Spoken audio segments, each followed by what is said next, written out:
말씀 함께 읽어볼까요? 제목 함께 읽어주시겠습니까? 시작. 주의 옷자락을 잡는 사람들.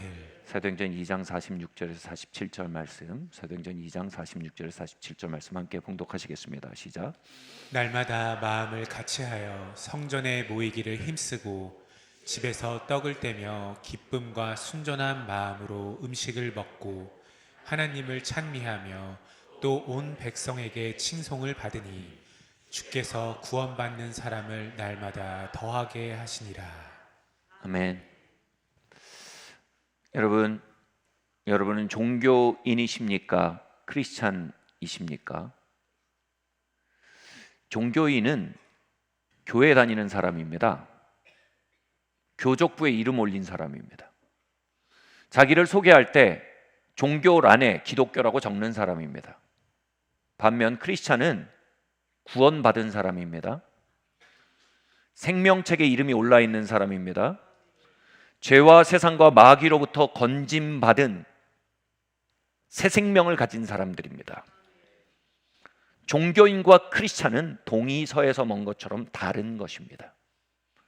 헨리 스코글은 신앙에 대해 인간의 영혼 안에 태어난 하나님의 생명이다라고 옳게 정의했습니다. 여러분, 신앙은 거듭남입니다.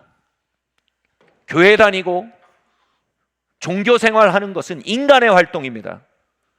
그러나 그 인간의 활동 이전에 내 안에 거듭난 생명이 들어와 나를 죄와 세상과 마귀로부터 걸어 나오게 하는 하나님의 활동이 내 안에 시작되는 것, 이것이 기독교이고 이것이 거듭남입니다. 그 생명이 우리 안에 태어나면 우리 안에 현저한 특성이 나타날 수밖에 없습니다. 아기가 태어나면 아기가 가진 사람의 생명이 특성을 나타낼 수밖에 없듯이 말입니다. 아이는 숨을 몰아쉬고요, 엄마의 젖을 빨고요, 부모와 교감하기를 갈망합니다.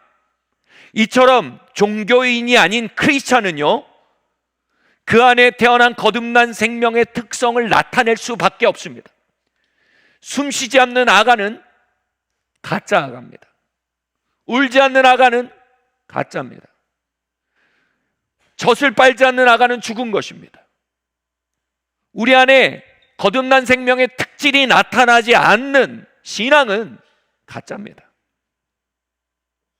그건 종교이지 기독교가 아닙니다.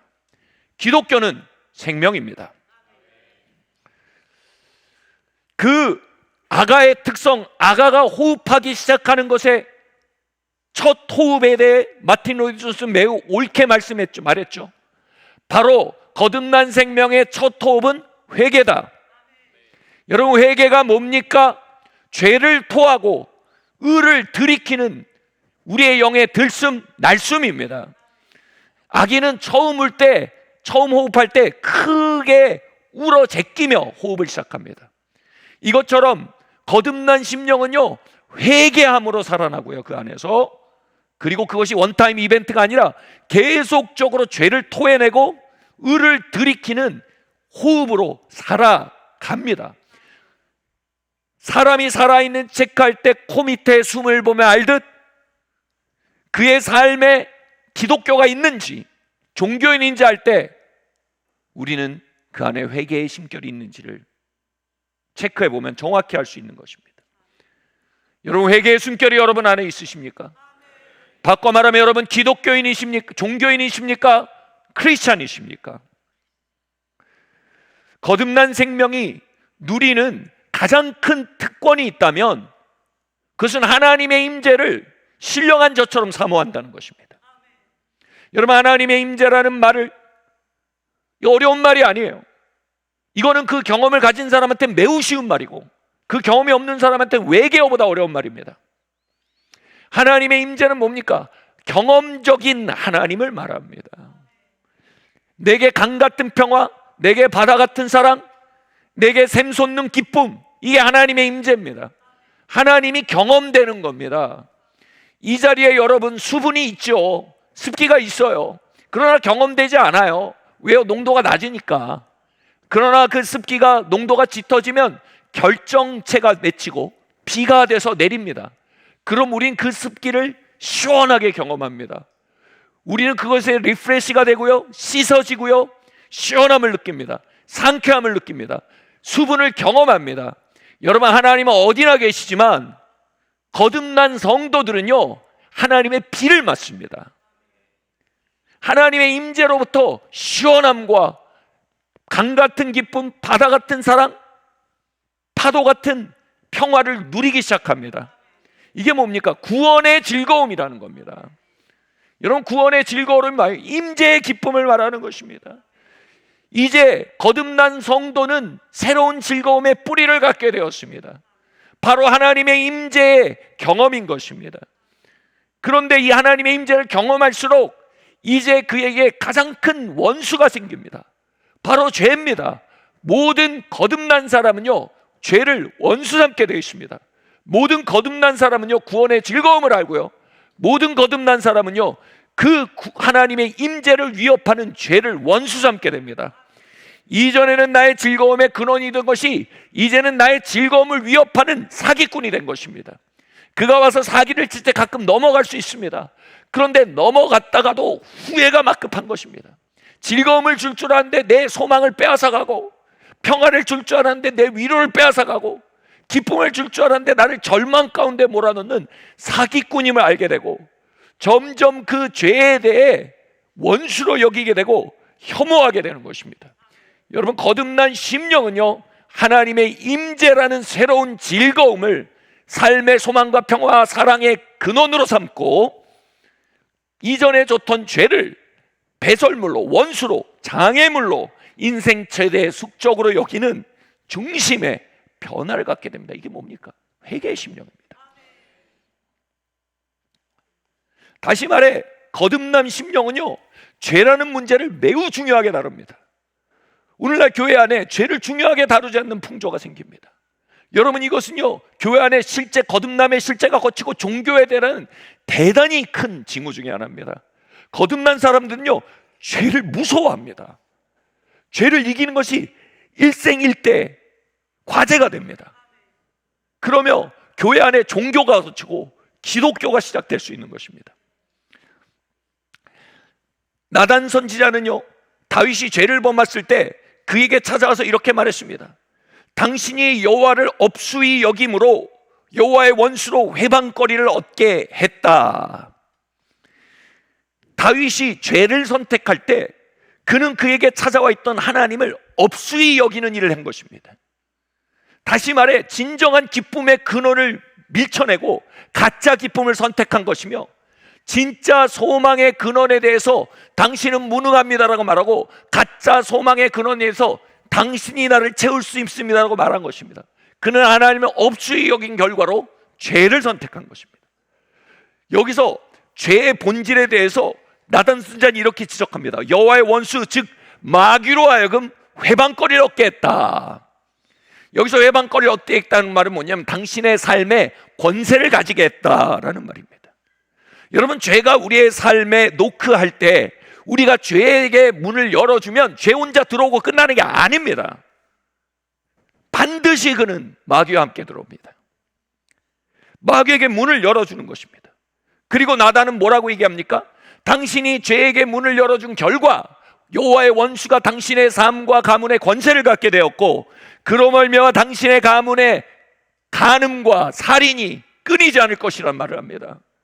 이것은 저주한 게 아닙니다. 하나님이 너를 친다라는 의미가 아닙니다. 신약적으로 보면 뭐냐면 죄와의 본질을 말하고 있는 것입니다. 여러분, 저주라는 말을 다시 정의하는 건 이것입니다. 하나님의 임재가 후퇴한 상태입니다. 하나님의 임재가 후퇴한 상태에서 우리를 마귀의 역사에 넘겨준 상태가 저주입니다. 왜요? 하나님 우리를 싫어해서요? 아니, 우리가 그걸 선택해서입니다. 하나님 우리를 사랑하시지만 하나님 젠틀하십니다.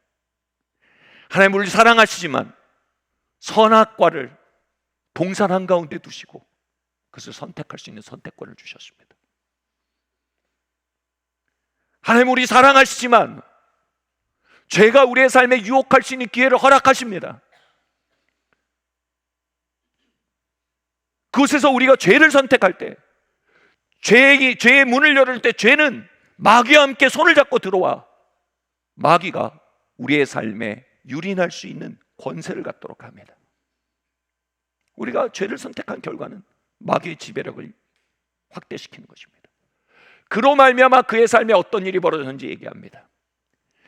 그의 딸 다말을 배다른 오빠였던 또 다른 아들인 암논이 정욕적으로 사모하게 됩니다.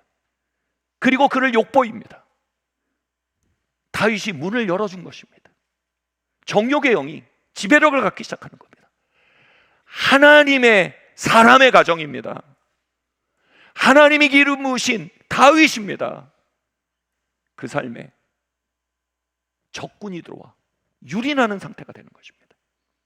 그리고 그 일에 대해서 압살롬이 분노하여서 암논을 죽여버립니다. 살인의 영입니다. 더 나아가 압살롬은 쿠데타를 일으키고 다윗의 모든 첩들을 욕보이고 결국 아버지의 군대 장관인 요압에게 죽임을 당하게 됩니다. 이것이 다윗이 죄를 선택한 결과입니다. 죄의 본질을 봐야 합니다. 죄의 문을 열어줄 때 죄는 마귀와 함께 들어오고 저주와 함께 들어옵니다. 그리고 가장 가슴 아픈 건 이것입니다. 죄는 전염력을 가집니다, 여러분. 저는 가정의 가문에 흐르는 저주라는 가르침을 아주 싫어합니다. 이건 복음의 본질을 해치는 잘못된 가르침이에요. 그럼에도 불구하고 그 가르침에 시사점이 있는 것도 사실입니다. 우리가 목욕물 버리다 애까지 버릴 수 없어요. 거기서 핵심을 말하는 버리지 말아야 할 진리는 이겁니다. 죄는 전염력을 갖는다는 사실입니다. 다윗의 죄는 그의 자녀들에게 전염력을 가졌어요. 그의 정욕의 죄, 살인의 죄는요, 정욕의 영, 살인의 영으로 그들의 자녀인 다말, 암논, 압살롬을 전염시켰습니다. 그 어마어마한 아수라장이 벌어질 때 다윗은 이렇게 말합니다. 이건 내 죄다. 그가 지금 과민한 죄책감에 시달린 상태가 아닙니다. 그는 영적 본질을 보았어요. 죄의 전염력을 봤어요. 아마 그의 삶에서 가장 큰 참담한 자각은 이거였을 겁니다. 내 자녀들이 내 죄에 전염됐구나.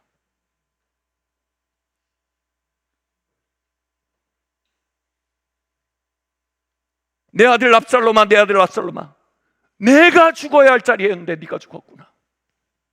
네가 나의 죄에 전염돼서 네 삶이 파멸했구나. 그는 가장 큰 고통을 자신의 사랑하는 자들에게 전염된 죄의 모습을 보고 경험하는 것입니다. 죄는 이처럼요, 우리의 삶에서 하나님의 임재를 빼앗고요, 죄는 이처럼요, 우리의 삶에 마귀에게 문을 열어주고요, 죄는 이처럼요, 우리의 삶의 파괴의 역사, 성경에서는 이것을 좀 거칠게 저주라고 말합니다. 저주의 역사를 뒤따르게 합니다. 더 나아가 죄는 전염력을 가지고 우리가 가장 사랑하는 자들에게 그것을 오염시켜 나갑니다. 다윗은 죄의 본질을 보지 않고 죄의 거짓 약속만 믿었습니다. 내가 너를 위로해 주겠다. 내가 너를 재밌게 해주겠다. 내가 너에게 사항을 주겠다. 너 고생 많이 하지 않았냐? 그러나 그것은 완전히 거짓말이었습니다. 그 계약서 이면에는 엄청난 내용이 들어있었습니다. 네가 죄에게 문을 열어주면 마귀가 함께 들어올 것이다. 그리고 그가 마음껏 파괴할 수 있는 기회가 열릴 것이다. 네가 죄에게 문을 열어주면 하나님의 임재가 거칠 것이다. 구원의 즐거움이 사라질 것이다. 네가 죄에게 문을 열어주면 그 죄는 전염력을 가지고 너의 사랑하는 가정 공동체와 신앙 공동체에 누룩처럼 번지게 될 것이다. 나단은요, 다윗의 삶에 죄와 그 본질에 대해서 빛을 비춰준 겁니다. 여러분, 이 빛은 우리의 삶에 매우 필요합니다. 종교인의 삶엔 이 빛이 없습니다.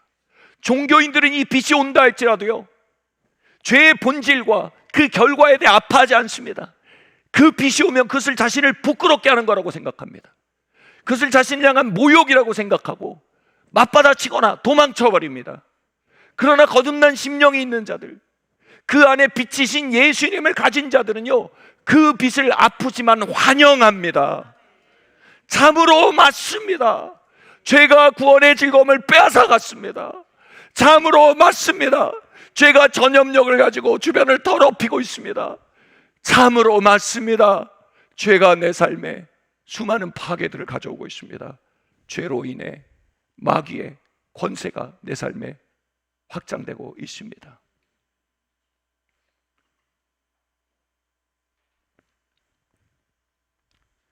다윗은 이 경험을 하고요, 정말 식겁을 한 것입니다. 이제 그의 삶의 가장 큰 두려움은 다신 죄 가운데 들어가는 거. 난 진짜 못하겠다. 그 마귀가 들고 오는 죄의 이면 계약, 표면은 이런데 뒤에 계약서를 보면 전혀 다른 내용인. 나 이제 죄의 본질을 알아버렸다. 그리고 그는 시편에서 이렇게 기도합니다. 우리 다윗의 기도를 함께 139편 말씀 함께 읽겠습니다. 시작.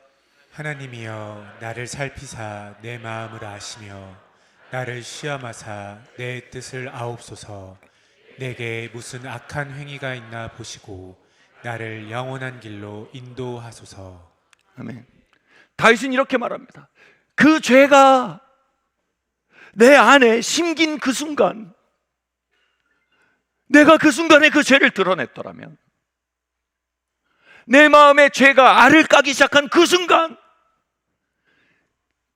내 마음속에서 해결했더라면, 그 죄가 우리의 가정을 파괴하고 결혼을 파괴하고 자손들을 파괴하고 하나님 맡기신 하나님의 왕국을 파괴하기까지 그 죄가 번식하지 못하도록, 그것이 알이 딱 생겼을 때 그걸 잡았더라면, 이제 그의 기도는 뭐예요? 하나님이여, 영어로 search my heart, 주님 나를 살펴주십시오. 이게 뭐예요? 그 유명한 점검의 교리입니다. 하나님 나를 점검해 주십시오. 거듭나지 않은 사람들은요, 나를 그냥 둬라. 난 이거 버리지 않을 거다. 이건 내 삶의 소망이요, 기쁨이요, 위로요, 내 삶의 구원의 언덕이다. 나한테 죄를 뺏지 마라. 거듭난 사람들은 그 본질과 그 파괴를 알고 진정한 즐거움이 뭔지 알기에 말합니다. 하나님이여, 내 마음을 살피사 내 마음을 시험해 보시고 나를 뭐라고요? 영원한 길로 인도하시옵소서. 아멘. 여러분, 영원한 길을 걷는 모든 사람들은 이 기도를 배워야 합니다. 저희가 좀 부끄러운 얘기지만 저희 아내도 바쁘고 저도 바빠서 여름에 이 주방을 관리를 잘못하면 초파리가 생겨요. 근데 얘네들 번식력이 엄청납니다.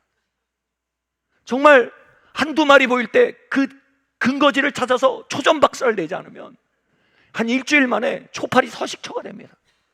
정말 징글징글할 정도예요.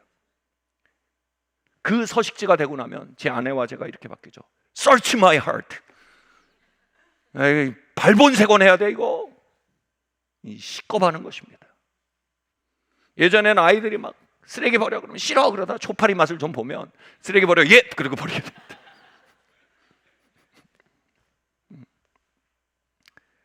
다윗이 이 기도를 하면서 그는 반드시 이 생각을 했을 겁니다. 그의 사명이 뭐였습니까? 그의 사명은 하나님이 약속하신 영토를 회복하기 위해 거룩한 전쟁을 치르는 왕으로 그는 위임되었습니다. 다시 말해 그는 전쟁터에 사명이 있었어요. 하나님 모세 때부터 예언하신 영토가 있었어요. 그 영토를 회복하기 위해서 하나님 다윗에게 기름 부으셨고 그 하나님의 뜻을 완성하기 위한 전쟁을 치르기 위해 그는 하나님에 의해서 선택된 자였습니다.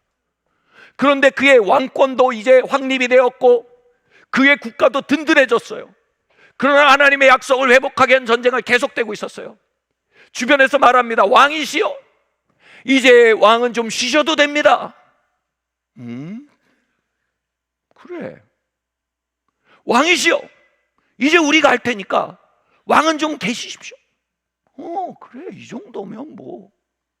빌립보서 뭐라고 했습니까? 잡은 것을 잡은 것으로 여기지 말고 앞에 있는 걸 잡으려고 달려나가라고 했습니다. 근데 그 소리는 뭐라 했습니까? 당신이 잡은 걸 보십시오.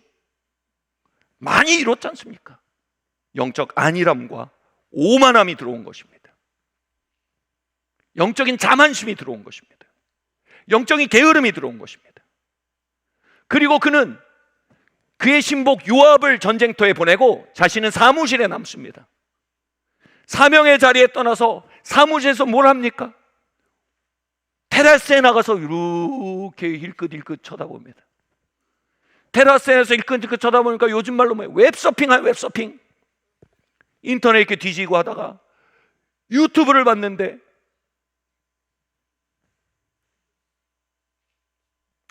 우리아의 아내 유튜브를 본 거예요. 그 링크로 딱 타고 들어가니까 우리의 아내가 목욕을 하고 있는, 그게 싹 초파리가 알을 깠는데 이 초파리 알을 딱 버리긴 너무 아까운 거예요.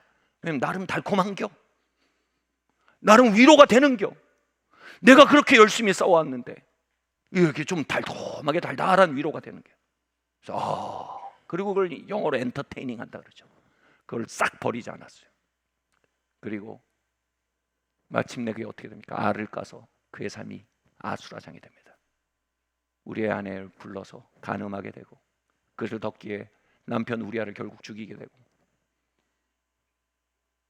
그리고 정당화합니다. 당대 왕들은 다 그렇게 했거든요. 왕의 권리였거든요. 그때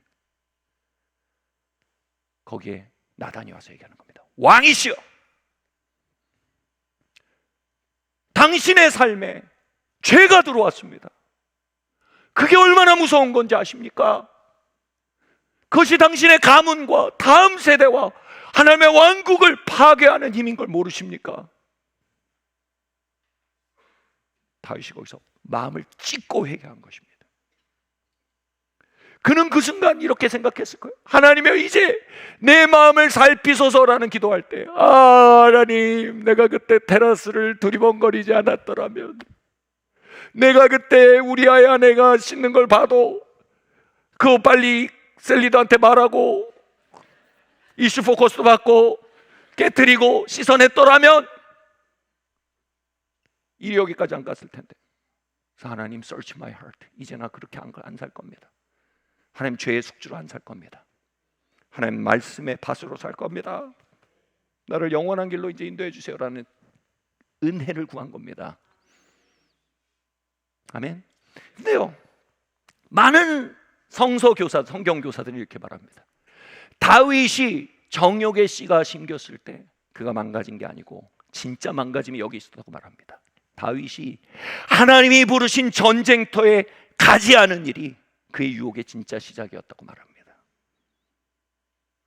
그는 그곳에서 거룩한 전쟁을 치렀어야 합니다. 그가 그곳에서 그 싸움을 치렀다라면 일은 애치당초 있지 않았을 것입니다. 다시 말해, 다윗의 삶에 진짜 마음속의 파괴로 찾아온 죄는 뭡니까? 게으름의 죄였던 것입니다. 이것에 대해서 우리 영적인 큰형님 조나단 에드워드 형님이 그런 얘기를 했어요. 점겁이라는 책에서 이런 얘기를 했어요. 죄는 두 가지의 죄를 가진다. 한 가지는 하지 말아야 할 것을 하는 죄이다. Sin of commission. 뭔가 하는 거예요. 범하는 거예요. Sin of commission. 정욕이에요. 도둑질이에요. 폭력이에요. 미움이에요. 하지 말아야 할 거 하는 겁니다. 품지 말아야 할 걸 품는 겁니다. 근데 Sin of commission, 적극적인 죄보다 더 크고 조용히 찾아온 죄가 있다. 그건 Sin of omission, 건너뛰는 죄, 생략하는 죄라는 뜻인데 무슨 얘기냐면 우리가 마땅히 해야 할 일을 하지 않는 죄입니다. 다윗의 삶을 망가뜨린 것은 Sin of commission 이전에 Sin of omission, 즉 마땅히 그가 싸워야 할 싸움을 싸우지 않은 것입니다. 마땅히 그가 서 있어야 할 자리에 서지 않은 것입니다. 마땅히 그가 나아갈 길을 나아가지 않은 것입니다. 그것에 대해 또 다른 사람이 이렇게 말합니다. 그것은 영적 수동성의 유혹이다라고 얘기합니다. 글에 대해서 더 이상 적극적이 되지 않는 거예요. 글에 대해서 더 이상 투쟁하지 않는 거예요. 글에 대해서 더 이상 두드리고 구하고 찾지 않는 거예요. 수동적이 돼버리는 겁니다. 그리고 나면 어디요? 우리는 있지 않아야 할 자리에 있게 되고, 보지 않아야 할 걸 보게 되고, 하지 말아야 할 걸 하게 되고, 듣지 말아야 할 걸 듣게 되는 것입니다.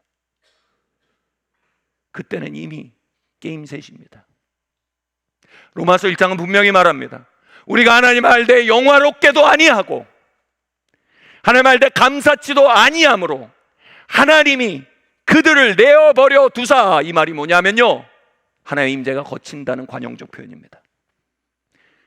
우리가 하나님을 찾고 구하고 두드리고 그분의 얼굴을 구하고 그분께 나아가고 그분의 생수를 마시고 그분의 얼굴을 배웠기 위해 싸워가는 길들이 있습니다. 영적인 투쟁이 있습니다. 하나님의 나라는 침노하는 자들의 것입니다. 그런데 어느 순간 그게 피곤하게 느껴집니다. 무용하게 느껴집니다. 권태롭게 느껴집니다. 그리고 점점 밀려납니다. Sin of omission, 수동성의 영이 우리를 밀어냅니다. 그리고 마땅히 적극적으로 살아야 할 삶에서 굉장히 수동적이 되고 나면 우리의 마음속에서 하나님 임재가 거쳐버립니다. 그리고 뭐라고 말하니까 로마서가 그 마음이 공허해진답니다. 그 마음이 공허해지고 나면요, 세상 사랑이 툭 건들면 자빠집니다. 정욕이요, 발끝만 툭 걸어도 확 넘어갑니다. 이전에는 정욕이 와도요, 예수님 물러가라 하면 물러갔는데요, 이제는 정욕이 올 때 예수님을 물러가라 하면 예수도 알고 바울도 안 돼, 넌 누구냐고 그 팔을 잡아서 매치깁니다.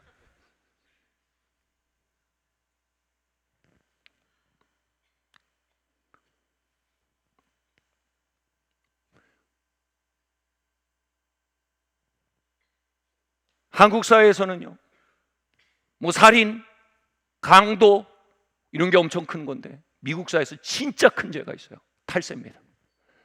해야 될 거 안 하는 거. 미국 사회에서 엄청 큰 겁니다. 탈세하면 거의 복구가 안 돼요. 능지처참 수준으로 끝납니다. 의무를 다하지 않는 겁니다. 여러분, 하나님 나라의 문화는 우리 문화가 좀 달라요. 하나님은 다윗의 삶 속에 있었던 정욕보다 그 이전에 그 죄를 더 크고 심각하게 보셨어요. 뭡니까? 하나님 찾지 않는 겁니다. 하나님 만나기 위한 영적 전쟁을 싸우지 않는 겁니다. 하나님께 가까이 가기 위한 영적 전쟁을 싸우지 않는 겁니다. 너희는 어린아이처럼 신령한 젖을 사모하라. 그것을 사모하고 그것을 들이키기 위한 영적 전쟁을 더 이상 싸우지 않는 것입니다. 예배를 드리지 않고 보는 겁니다. 예배에 참석하지 않고 시청하는 겁니다. 찬양을 드리지 않고 찬양을 감상하는 겁니다. 설교 가운데 임하시는 하나님의 생수에 연결돼 그것이 내 영에 부어지도록 싸우지 않고 들리네 안 들리네 이러고 앉아 있는 겁니다.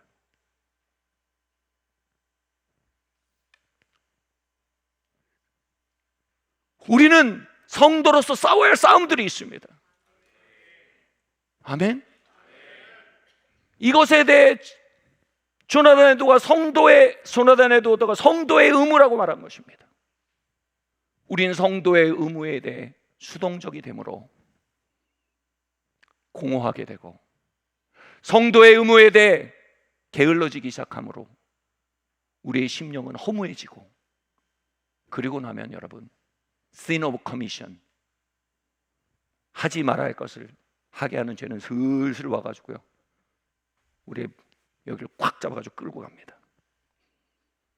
결국 이 기도는요, 시편 139편의 기도는요, 이렇게 소급될 겁니다.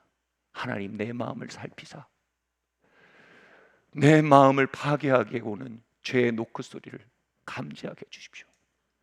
다윗은 거기서 봤을 겁니다.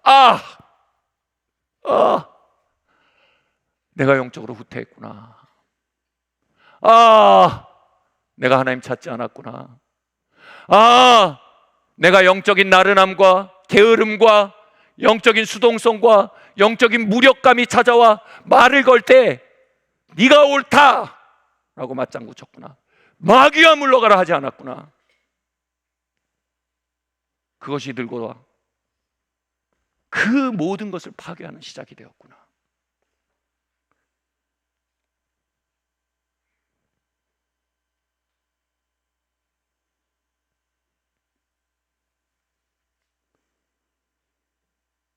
고린도전서 11장 29절 32절 말씀 함께 읽겠습니다. 시작. 주의 몸을 분별하지 못하고 먹고 마시는 자는 자기의 죄를 먹고 마시는 것이니라.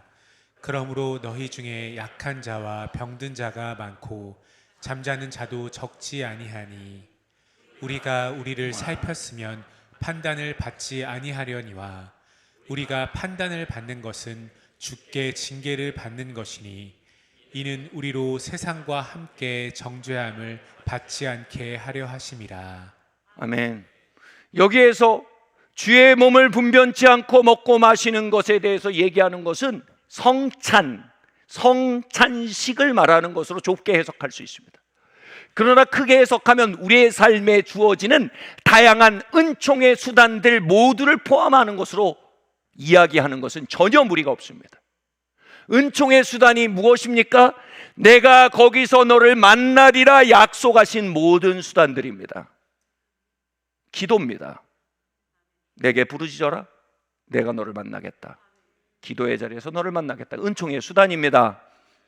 예배의 자리입니다. 내게 오라, 신령과 진정으로 예배하는 자들 내가 찾는다. 예배의 자리입니다. 은총의 수단 뭡니까? 말씀입니다. 어린아이처럼 신령한 젖고 말씀을 사모하라는 것입니다. 아멘. 성도의 교제입니다. 그리스도의 몸의 일부가 되어 그 생명의 교류에 참여하라는 것입니다. 그런데 그 은총의 수단들을 다루는 일에 있어서 고린도 교회 가운데 수동성이 와버린 겁니다. 그 안에 주님이 계시다는 걸 보지 않는 거예요. 그 안에 주님이 지나가신다는 걸 보지 않는 거예요. 그 안에서 그들이 주님을 찾는 것이 아니라 종교활동하고 앉아있는 거예요. 타성에 젖어버린 거예요. 그 안에서 주님 찾기 위한 영적 전쟁이 없어진 거예요. 말씀 다 그렇지 뭐, 예배 다 그렇지 뭐. 여러분, 그건 이미 끝난 겁니다. 은총의 수단입니다. 주님이 우리 가운데 그 안에 찾아오고 계십니다. 교회 안에, 성도들 안에 영적인 수동성이 들어와 버리고 나면 그 안에서 사슴이 시냇물을 찾기에 갈급한 같이 내가 주를 찾기에 갈급하나이다 라는 움직임이 없어져 버립니다. 여기서 갈급하다라는 말은요, 영어로 팬팅인데 이건 뭐냐면 헐떡이며 비틀거리며 찾다라는 뜻입니다. 여러분, 우리가 예배로 모일 때 하나님, 내가 하나님 만나야겠습니다. 오늘 하나님 말씀이 내게 임해야겠습니다. 헐떡이며 비틀거리며 내가 그것을 찾아갑니다. 주님은 이렇게 명령하셨어요. 너희가 나를 찾고 찾으면 만나리라. 권유가 아니에요, 명령입니다. 너는 내게 부르짖으라. 내가 크고 비밀한 일은 너에게 보이겠다. 권유가 아니고 명령입니다.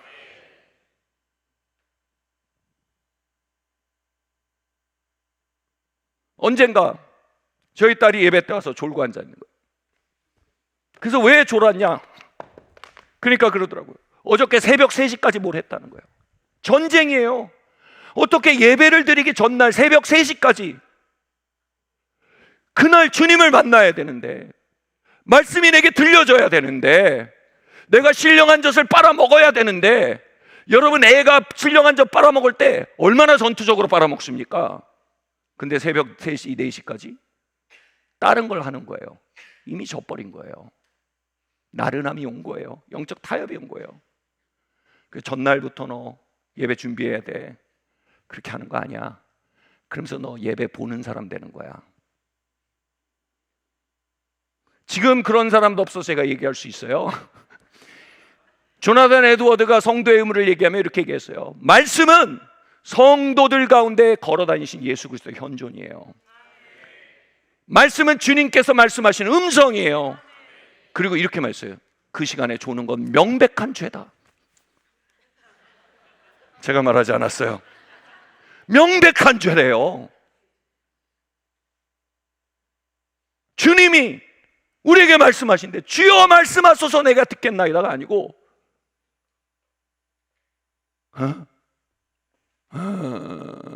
그 상태를 유지하는 건 죄입니다. 그분을 존중치 않는 겁니다. 아멘.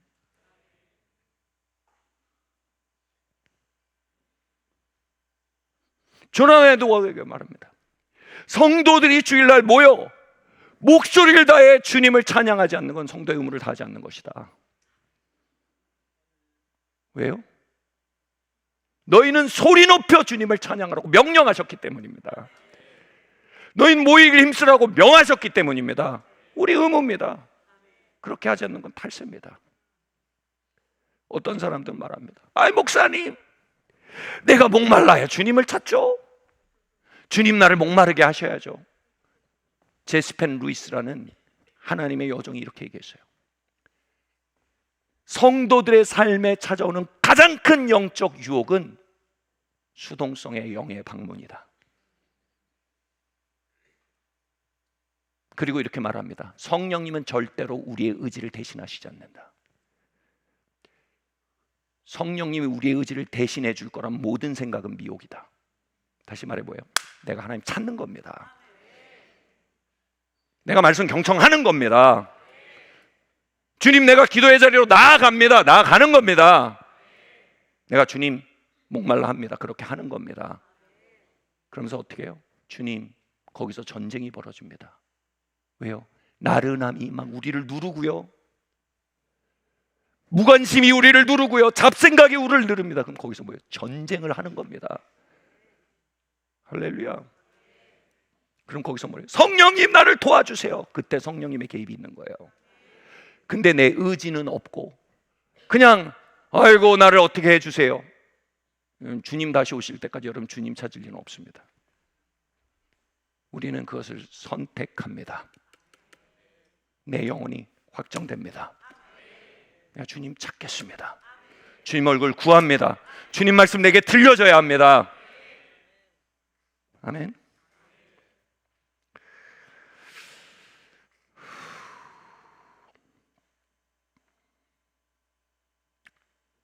이 말씀에서 보면요, 그들이 성찬을 행할 때, 다시 말해 은총의 수단을 사용할 때 주의 몸을 분변치 않고, 다시 말해 그 위에 주님이 피와 육체로 임하고 계시다는 사실을 말씀의 약속에 기초해서 말씀을 능동적으로, 믿음을 능동적으로 사용하지 않았다는 뜻입니다. 그럼 뭐야? 그건 그냥 떡과 포도주입니다. 믿음이 수동적인 상태예요. 주님 말씀하십니다. 이스라엘의 찬송 가운데 거하시는 그는 거룩하십니다. 주님은 찬송 가운데 임재하십니다. 여러분 그걸 믿음으로 사용하지 않으면 그건 노랫가락입니다. 거긴 노래방입니다. 그러나 믿음을 능동적으로 사용하면 죽은 자를 살리신 주님이 거기 역사하시는 겁니다. 병든 자를 고치신 주님이 거기 역사하시는 겁니다. 우리의 심령을 거듭나게 하고 저 천성을 향해 나아가 계시는 주님이 거기 역사하고 계신 것입니다. 그 순간 그건 노래가 아니라 만남이 됩니다.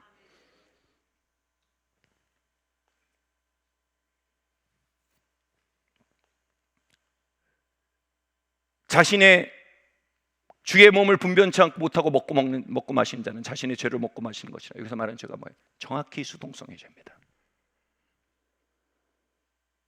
다음 말이 충격적입니다. 이러므로 말미암아 너희 중에 약한 자와 병든 자와 잠든 자가 적지 않다. 여기서 잠든 자가 적지 않다는 말이 뭔지 아세요? 충격적이게도 뭐냐면 죽었다는 뜻입니다. 다시 말해 은총의 수단을, 믿음을 사용하여서, 의지를 사용하여서 나아가지 않을 때 그로 말미암아 일찍 죽었대요. 와, 이게 무슨 말일까요? 바꿔 말해볼까요? 이 말도 그대로 성립이 됩니다. 1 더하기 1은 2이듯이 2는 1 더하기 1입니다. 이 말도 그대로 성립됩니다. 그들의 성찬 가운데 죽을 사람도 살리는 주님의 임재가 있었던 거예요. 아멘. 그들의 성찬 가운데 병든 자를 일으켜 세우는 주님의 임재가 있었던 거예요. 약했다는 말은 뭐예요? 육체적으로, 영적으로 무력했다는 겁니다. 그들의 성찬 가운데 영적인 안진뱅이를 일으키고 철로역정을 나아가게 하고 죄에 승리게 하는 주님의 능력이 찾아와 있었단 말이에요. 아멘. 그런데 그들이 그 성찬을 분변치 않은 거예요. 그냥 예배 본 거예요. 그냥 노래한 거예요. 그냥 허벅지 찌르면서 말씀 시간 견딘 거예요. 그러므로 그 생명과 그 능력과 그 치유로부터 격리된 거예요. 그리함으로 그들 가운데 살아야 할 사람이 죽게 되고 나아야 할 사람이 병들고 강건해야 할 사람이 약하게 살고 있었단 말이에요. 그렇다면 이 약속은 반드시 성립됩니다. 우리가 우리 가운데 있는 은총의 수단들을 통해 주님 얼굴 구하고 그것을 부지런히 행하며 주님의 옷자락 잡으려고 하고, 생명의 주님 나를 지나가지 마세요. 주님 나를 지나치지 마세요. 부르짖고, 여러분 그렇게 수동성의 죄가 여기서 박살나버리면요, 죽을 사람이 살아나는 역사가 여기 온다는 거예요. 달리 어떻게 해석합니까? 1년 동안 골골 앓을 사람이 치유된다는 겁니다. 평생 죄와 저주에 끌려다니면서 나약하게 살 사람들이 기름 부음이 회복된 삼손처럼 일어나서 죄와 사망의 왕국을 무너뜨리는 영적인 능력을 갖게 된다는 겁니다. 우리에게 은총의 수단의 약속이 주어져 있습니다. 여러분, 우리가 어떻게 종교 생활이나 하고 앉아 있겠습니까? 여기서요. 아멘. 오늘날 한국교회가 잠들었네, 썩었네 말이 많습니다. 한국교회 도덕성이 문제네. 저는 한국교회를 말할 수 있는 영적인 권위가 전혀 없습니다. 제가 경험한 교회 해봐야 뭐 몇 교회 안 돼요. 근데 제가 어떻게 한국교회를 말합니까? 한국교회 말하시는 많은 분들도 경험한 교회 몇 교회 안 되더라고요. 그냥 안 좋은 교회 다녔나 봐. 그래서 그렇게 말하면 안 돼요. 하나님 오늘도 한국교회 역사하십니다. 오늘도 운행하십니다. 곳곳에서 하나님 운행하고 계세요. 근데요, 그게 설사 맞다 해도 지금 한국교회 문제가 도덕성의 문제입니까? 단언합니다. 어느 순간 영적인 수동성이 들어왔습니다.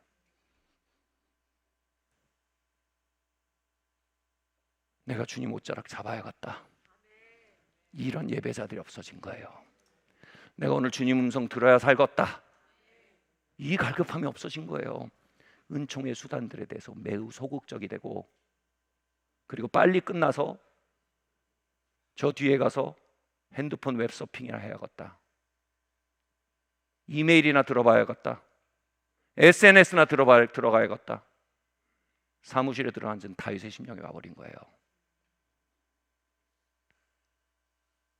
목말릴 것을 목말라 하지 않고 시작했고, 목말라 하지 말아야 할 것이 들어오기 시작한 거예요.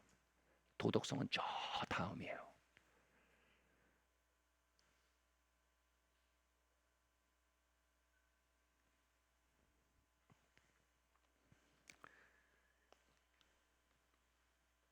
(2주 전, 3주 전이었나요? 3주 전쯤 됐네요. 2주 전. 집에 가는데 차가 없어서 한 성도님이 차를 채워주셨어요. 타고 가는데 제 옆에 고등학교 3학년짜리 아이가 고등학교 1학년짜리 남자애 여자애가 탔어요. 그 집 아들 딸이에요. 그때 요즘 주제가 화끈하잖아요. 그죠? 뜨겁잖아요. 제가 물었어요. 누구야? 남자한테 물었어요. 너 주님 찾고 있냐? 이 친구가 항상 밝은 친구예요. 근데 사뭇 진지해져서 말하는 거예요. 주님 찾고 있다는 거예요.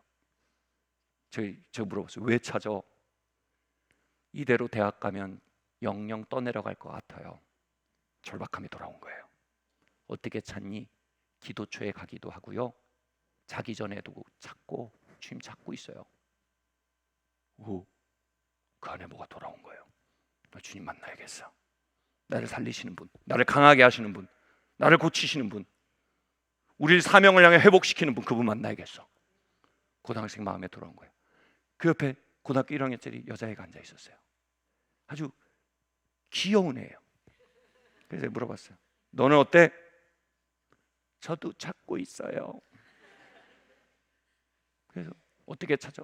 자기 전에도 찾고요, 아침에도 찾고요, 저 하나님 찾고 있어요. 성대면서 진짜 안 된다. 근데 제가 그 얘기를 듣는데 마음에 울림이 있는 거예요. 그래서 고1, 고2, 고3짜리한테 그랬어요. 내가 너희 나이 때 진짜 하나님 찾았다 나. 근데 얼마나 저항이 컸는지 몰라. 얼마나 게으름이 찾아오고 낙심이 찾아오고 수치감이 찾아오고 니까짓 게 뭘 주님을 찾아. 주님 너한테 관심도 없어. 야 보니까 너희 형들은 야 아벨의 후손 같더라. 넌 가인의 후손이야. 넌 뭐 이런 생각. 뭐 우리 형님들은 다 주님 만났었거든요. 저는 아니었거든요. 뭐 별 생각이 다 오는 거예요. 그래서 주님 찾았어요. 찬양 집회 끝나고 여기 주님 만나기 원하시면 앞으로 나오세요. 그럼 저 나가요. 주님 다 만나요. 나 빼고. 그럼 다시 말해요. 이 가인의 후손아. 난 아닌가 그래. 근데 어떻게 멈춰요? 그분이 살아계신데, 그분이 구원자신데 내가 그분을 어떻게 지나쳐요? 제가 그 얘기하면서 그랬어요. 야 있잖아, 목사님이 교회도 개척하고 선교도 하고 뭐 이것도 하고 학교도 되고 별거 다 했다. 근데 하나님 그거 안 보신다. 하나님 내 인생에 딱 하나 칭찬하실 거다. 영준아, 너가 나를 찾았다.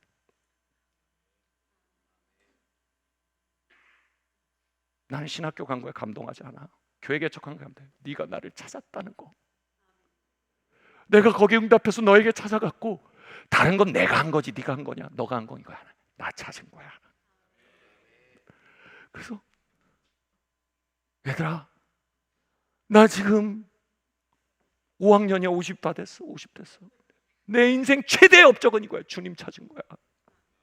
그 내가 천국 가면 주님이 내 플랜카드에 이렇게 써요. 나를 찾던 자가 왔구나.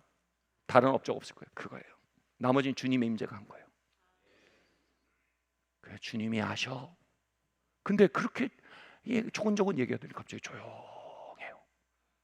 차가 어둡잖아요. 그 옆을 딱 보더니 그 사과같이 생긴 고등학교 1학년짜리 여자가 줄줄 울고 있는 거예요. 말을 못해.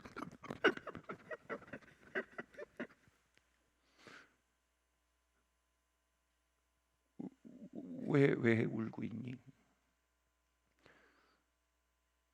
너가 그 주님 찾을 때 그 절망감, 막막함, 영적인 무력감, 불신, 온갖 것이 너를 누르는 시간 속에 주님이 너를 보고 있었다는 사실 때문에 감동돼서 그러지. 그런 것 같아요.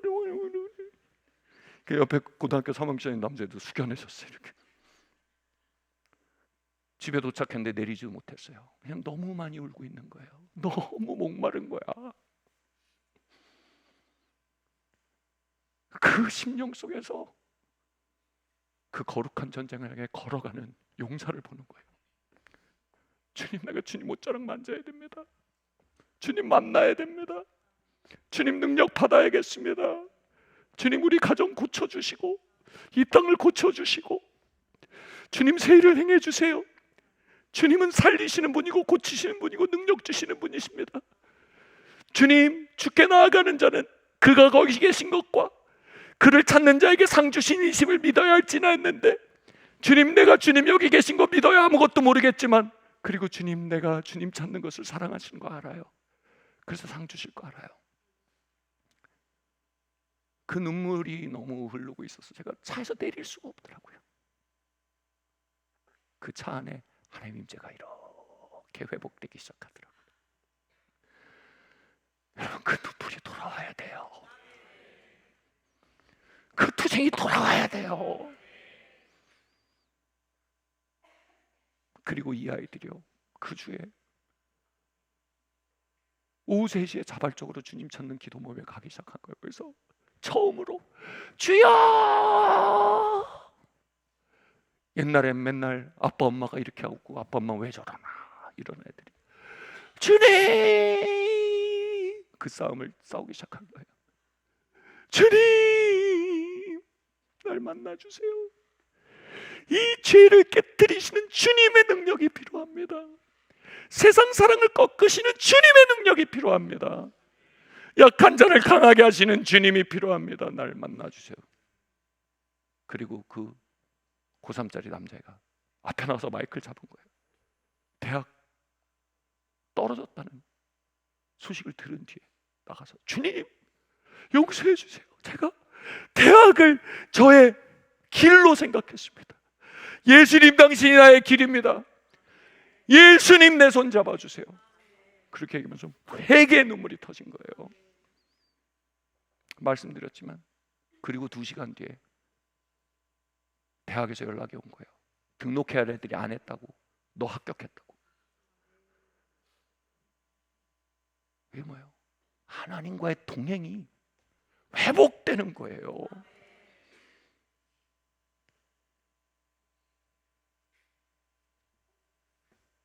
하나님 우리 손 잡기 원하세요. 너는 내게 부르짖어라. 내가 크고 비밀한 일을 너에게 보여주겠다. 만날 만할 때 나를 찾아라. 내가 너를 실어버리지 않을 것이다. 아멘.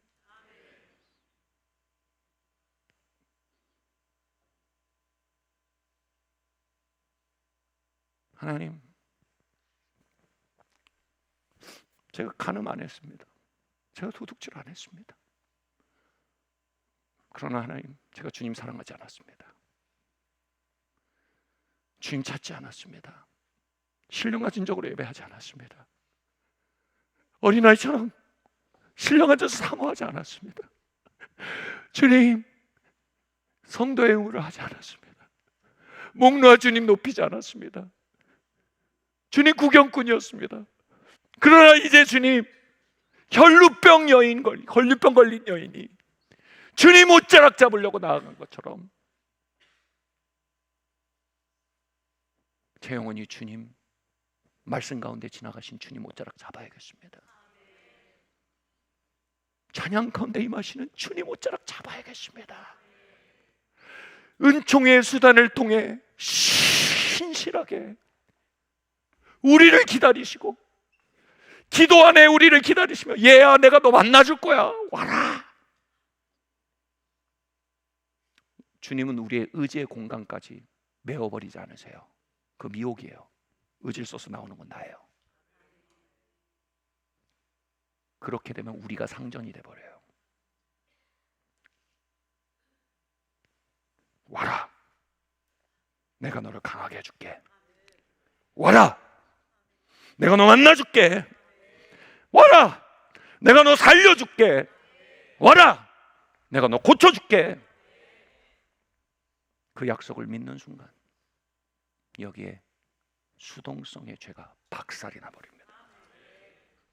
나른함의 영이 깨져버립니다. 마귀는 오늘도 은총의 수단과 우리 사이에서 게으름의 대포를 놓고 수치의 경찰을 놓고 사람 두려움에 방어막을 치고 말합니다. 야! 누가 주님 찾으려고 한다. 게으름 발포해. 아 퍼진다. 아 퍼진다. 다이어트와 기도는 내일부터. 뭘 놓친 줄 아세요? 여러분 진짜 뭐 놓친 줄 알아세요? 살 수 있는 순간에 죽은 거예요. 이길 수 있는 순간에 진 거예요. 강해질 수 있는 순간에 퍼져버린 거예요.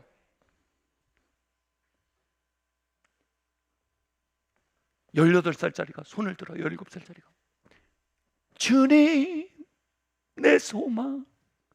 근데 사람들이 야 뭐해 달려들어. 사람들이 막 달려서 막 야 사람들이 너 보잖아. 안 창피해? 나대지 말어. 주님 내 참 소망.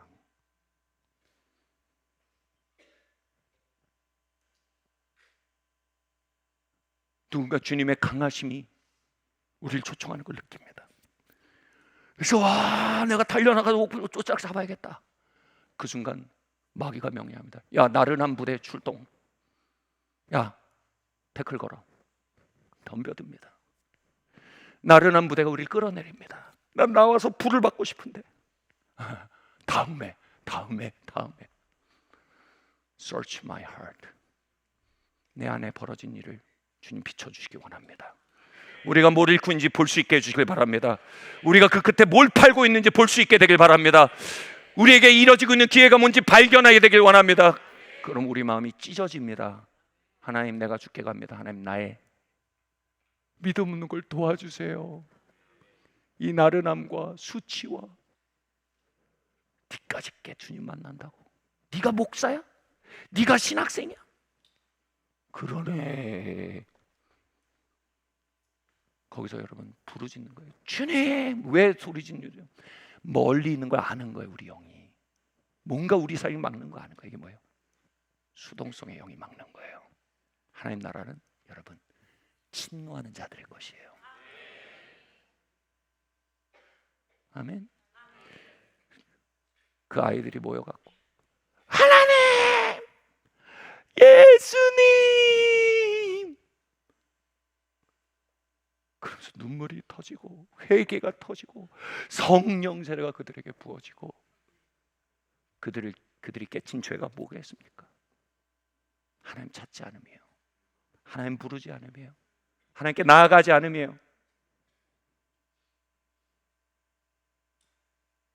잡생각이 오면 아니요, 우리 마음을 정합니다. 아멘. 수치감이 들면 주님, 저 도와주셔야겠습니다. 저 살려주셔야겠습니다. 말씀 마쳐야 될 것 같아요. 뒷부분은 하지도 못했어요. 다음 주 이 시간에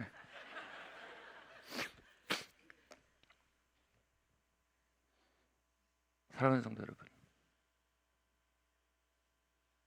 하나님이 여기에 수동성의 죄로 닫힌 하늘문을 열어버리고 싶어 하십니다. 그거는 여러분 제 말 잘 들으세요.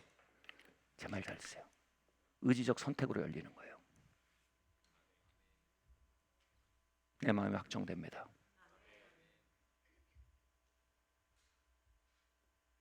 아멘.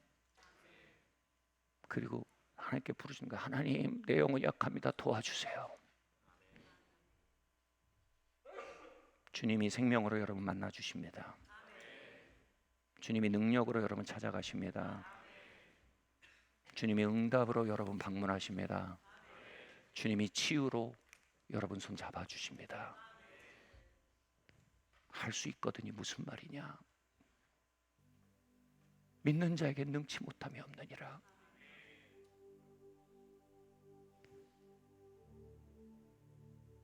하나님, 우리의 삶의 은총의 수단들이 회복되게 하여 주시옵소서. 그것을 짐으로 여겼던 마음을 회개합니다. 주님, 내 삶에 왕이 왕 되시고 생수가 생수 되시고 우리의 충전기가 충전기 되시고 우리의 위로가 위로 되시게 우리의 마음으로 정합니다. 그러나 우리 연약하니 성령님 도와주세요. 그 고백에 성령님 능력 부으십니다. 자리에서 일어나겠습니다.